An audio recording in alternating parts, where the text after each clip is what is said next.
5 notizie dalla Liguria, da Ponente a Levante. È stata inaugurata la rinnovata Scuola dell'Infanzia Giulio Natta di Ponte d'Assio. L'edificio ha subito una ristrutturazione e un efficientamento energetico per 710.000 euro e andrà a unirsi alla limitrofa e omonima Scuola Primaria e Secondaria Giulio Natta, inaugurata lo scorso settembre. 20 milioni di euro per l'efficientamento energetico degli edifici pubblici o ad uso pubblico. Ecco cosa prevede il nuovo bando rivolto a province, enti pubblici, città metropolitana di Genova e comuni liguri entro 40.000 abitanti. Le domande saranno presentabili dal 10 al 26 febbraio sul sistema bandi online di Filse.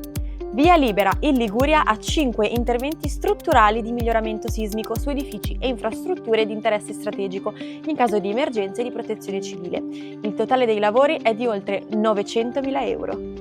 Via libera a una nuova tranche da 14 milioni di euro di ristori per gli autotrasportatori, a fronte degli extra costi sostenuti a causa dei cantieri autostradali in Liguria, sulle tratte di competenza di Autostrade per l'Italia.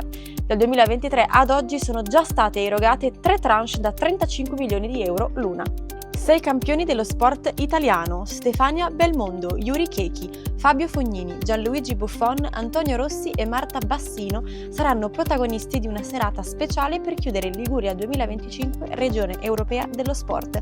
Appuntamento lunedì 12 gennaio alle ore 17:30 al Teatro Carlo Felice di Genova. Queste erano le 5 principali notizie di oggi.